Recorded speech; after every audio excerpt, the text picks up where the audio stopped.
आदरणीय श्रोतागण, सादर नमन। आशा करता हूं आप स्वस्थ एवं प्रसन्न मुद्रा में होंगे। आज आपके समक्ष प्रस्तुत है वेदांत दर्शन के द्वारा अविनाशी आत्मा का इस विनाशी शरीर से तालमेल का स्वरूप। कैसे एक अविनाशी तत्व इस विनाशी तत्व के साथ तालमेल मिलाकर चलता है। हम देखते हैं दो रेल की पटरियां समानांतर एक लंबी दूरी तक जाती हैं और वे कहीं मिलती नहीं, लेकिन उनका न मिलना रेल यात्रा के लिए सुखद और कल्याणकारी है।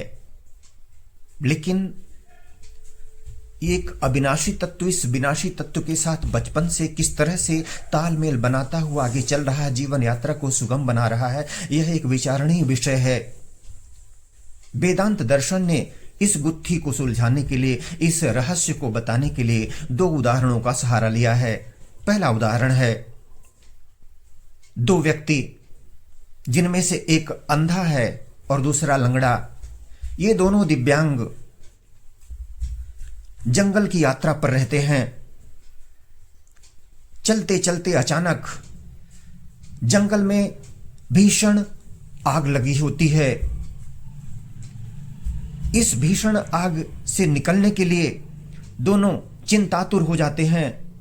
सहसा अंधे ने लंगड़े से निवेदन किया, भैया आप मेरे कंधे पर बैठ जाइए, ऐसा नहीं करते तो आप तेज दौड़ नहीं सकते और मैं देख नहीं पाता, तो मेरे लिए भी आगे बढ़ना संभव नहीं। आइए इस युक्ति के द्वारा हम दोनों अपने जीवन को सुरक्षित बचाएं। पहले दिव्यांग का यह जो आग्रह है कि आप आकर मेरे कंधे पर बैठ जाइए, आप मेरा मार्गदर्शन कीजिए। मैं हृष्ट पुष्ट हूं लेकिन असहाय हूं, गति नहीं हो सकती बिना आपके मार्गदर्शन के, इसलिए आप मेरा मार्गदर्शन करें। मैं तेजी से दौड़ूंगा और इस तरह से हम दोनों सुरक्षित बच जाएंगे। ऐसा ही हुआ। उस जंगल की भीषण आग से दोनों का जीवन बच जाता है। वेदांत दर्शन कहता है जो अंधे के रूप में दिव्यांग थे, वह हमारा यह पंच तत्व का शरीर है, इसमें गति नहीं हो सकती जब तक कि लंगड़े के स्वरूप में वह चैतन्य शक्ति इसमें अपना संचार नहीं करती। मन, बुद्धि और संस्कार, तीन चीजों को लेकर जब चैतन्य शक्ति इन मन, बुद्धि और संस्कार के साथ इस शरीर के साथ समायोजन करती है, तालमेल करती है, तब यह जीवन यात्रा सुगम होती है, आगे बढ़ती है।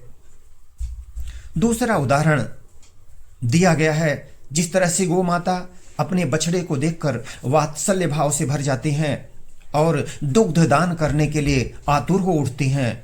ग्वाला दुग्ध दोहन करता है और संसार उस दुग्धामृत से सुखमय हो जाता है। उसी तरह से इस विनाशी शरीर के साथ जब चैतन्य आत्मा एक सहज ही स्वाभाविक रूप से संबंध स्थापित करती हुई उस गौ माता की अपने बछड़े के समान जो स्वाभाविक रूप से एक वात्सल्य पैदा हुआ है, उसी तरह से यह विनाशी शरीर जब अस्तित्व में आया, इसमें आत्मा का, अविनाशी आत्मा का संचार हुआ और संचार होते हुए दोनों का तालमेल हो जाता है और जन्म से लेकर मृत्यु पर्यंत यह तालमेल स्थापित रहता है। आदरणीय श्रोतागण, आद्य शंकराचार्य प्रणीत जो पहला साधन चतुष्टय का पहला भाग था, नित्यानित्य वस्तु विवेक, कि यह शरीर अनित्य है और आत्मा नित्य है, एक अविनाशी है आत्मा और यह शरीर विनाशी है, तो दोनों का तालमेल कैसे होता है, यह एक रहस्य था। इस गुत्थी को सुलझाने के लिए वेदांत दर्शन ने इस तरह से हमारे समक्ष एक समाधान प्रस्तुत किया है। आज्ञा ने इसी प्रसंग के साथ मिलेंगे पुनः एक नए प्रसंग के साथ। तब तक स्वस्थ रहें, प्रसन्न रहें। वीडियो देखने के लिए धन्यवाद एवं आभार।